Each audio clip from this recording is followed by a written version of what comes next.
साथियों, यूट्यूब के channel high scholar पर आप सभी का स्वागत है। रोज की भांति आज भी हम जीके जीएस के 20 महत्वपूर्ण प्रश्नों को लेकर आपकी सेवा में उपस्थित हैं। और आइए आज देखते हैं महत्वपूर्ण प्रश्नों की श्रृंखला का पहला प्रश्न। पहला प्रश्न है, 7 टापुओं का नगर किस शहर को कहा जाता है?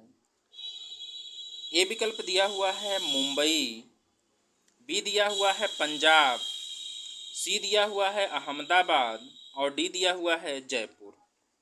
तो 7 टापुओं के नगर के नाम से विख्यात शहर जो है वह मुंबई है, अतः हमारा ए विकल्प सही होगा।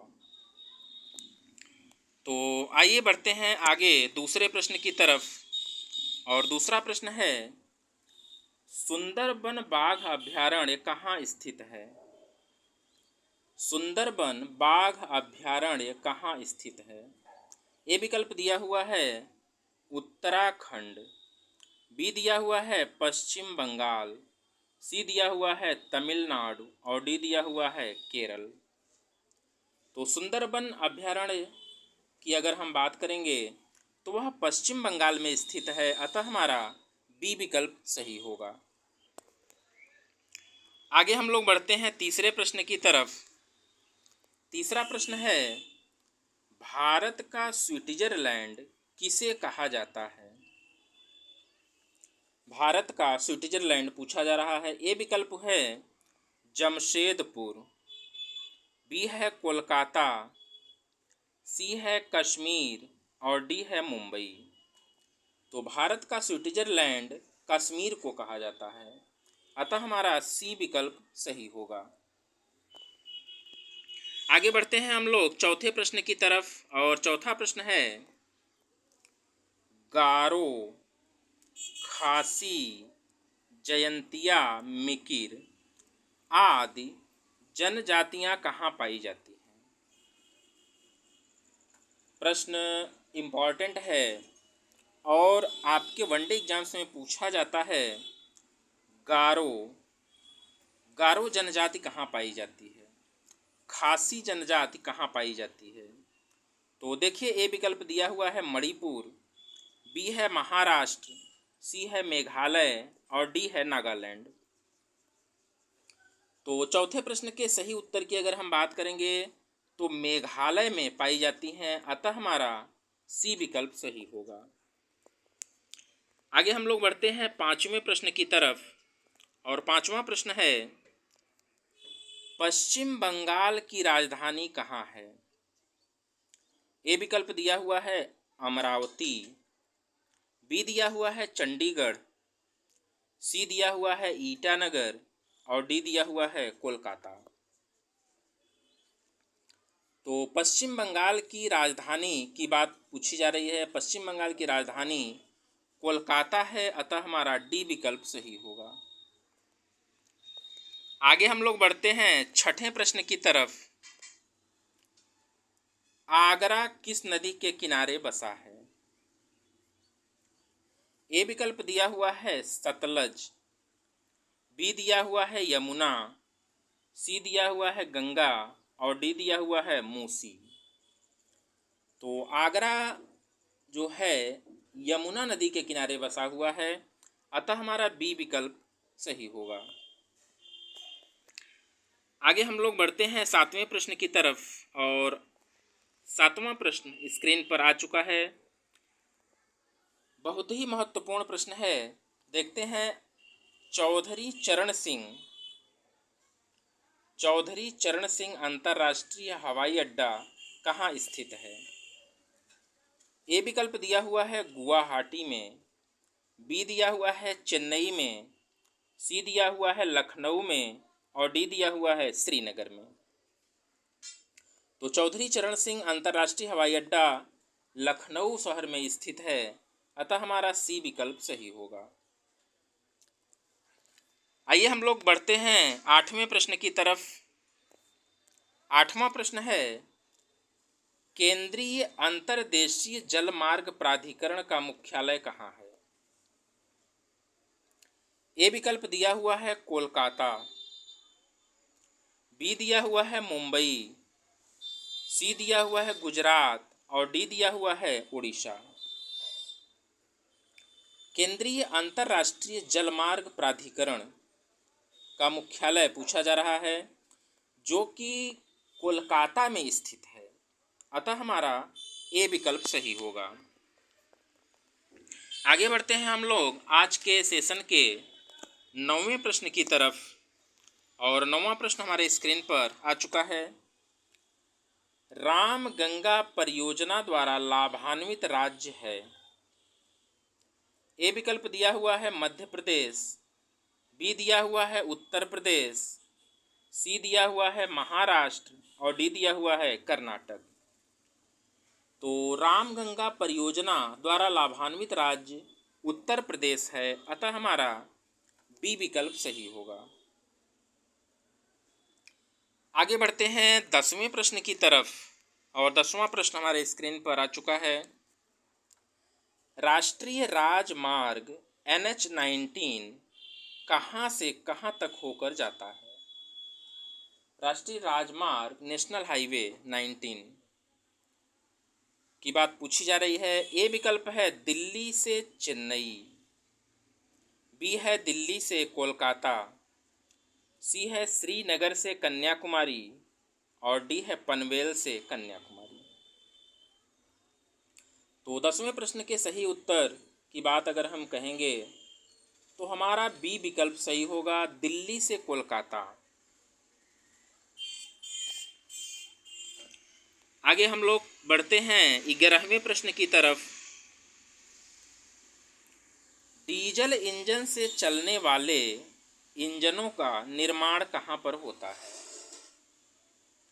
ए विकल्प दिया हुआ है कोलकाता, बी दिया हुआ है प्रयागराज, सी दिया हुआ है आगरा, डी दिया हुआ है वाराणसी। डीजल से चलने वाले इंजनों का निर्माण कहाँ पर होता है? तो इसके सही उत्तर की अगर हम बात करेंगे तो वाराणसी है, अतः हमारा डी विकल्प सही होगा। आगे बढ़ते हैं 12वें प्रश्न की तरफ। दक्षिण भारत का मैनचेस्टर किसे कहा जाता है? ए विकल्प दिया हुआ है कोयम्बटूर, बी दिया हुआ है कानपुर, सी दिया हुआ है तमिलनाडु और डी दिया हुआ है बिहार। तो दक्षिण भारत का मैनचेस्टर जो है हम लोग कोयम्बटूर को कहते हैं। कोयम्बटूर को दक्षिण भारत का मैनचेस्टर कहा जाता है। अगर हम बात करें उत्तर भारत की कि उत्तर भारत का मैनचेस्टर किसे कहा जाता है, तो आपका उत्तर क्या होगा? कानपुर। उत्तर भारत का मैनचेस्टर कानपुर कहा जाता है और दक्षिण भारत का मैनचेस्टर जो है कोयम्बटूर कहा जाता है। तो साथियों आगे बढ़ते हैं हम लोग 13वें प्रश्न की तरफ। 13वां प्रश्न है, यूरेनियम उत्पादक प्रमुख राज्य कौन सा है? ए विकल्प दिया हुआ है ओडिशा, बी दिया हुआ है झारखंड, सी दिया हुआ है राजस्थान और डी दिया हुआ है छत्तीसगढ़। तो यूरेनियम का उत्पादन सबसे अधिक जो है वह झारखंड में होता है, अतः हमारा बी विकल्प सही होगा। आगे हम लोग बढ़ते हैं 14वें प्रश्न की तरफ। भारतीय गन्ना अनुसंधान केंद्र कहाँ है? भारतीय गन्ना अनुसंधान केंद्र कहाँ पर है? ए विकल्प दिया हुआ है लखनऊ, बी दिया हुआ है नागपुर, सी दिया हुआ है कटक और डी दिया हुआ है शिमला। भारतीय गन्ना अनुसंधान केंद्र की अगर हम बात करेंगे तो वह लखनऊ में स्थित है, अतः हमारा ए विकल्प सही होगा। आगे हम लोग बढ़ते हैं 15वें प्रश्न की तरफ। सुपारी एवं कॉफी का सबसे बड़ा उत्पादक राज्य कौन सा है? ए विकल्प दिया हुआ है केरल, बी दिया हुआ है कर्नाटक, सी दिया हुआ है सिक्किम और डी दिया हुआ है जम्मू कश्मीर। तो सुपारी एवं कॉफ़ी का सबसे बड़ा उत्पादक राज्य जो है वह कर्नाटक है। अतः हमारा बी विकल्प सही होगा। आगे बढ़ते हैं, वेरी वेरी महत्वपूर्ण प्रश्न, इम्पोर्टेंट प्रश्न। श्वेत क्रांति का संबंध है, ए है आलू उत्पादन से, बी है अंडा उत्पादन से, सी है दुग्ध उत्पादन से और डी है तिलहन उत्पादन से। तो श्वेत क्रांति का संबंध जो है वह दुग्ध उत्पादन से है। अतः हमारा सी विकल्प सही होगा। आगे हम लोग बढ़ते हैं 17वें प्रश्न की तरफ। 17वां प्रश्न है, तिब्बत के मानसरोवर झील के पास किस नदी का उद्गम है?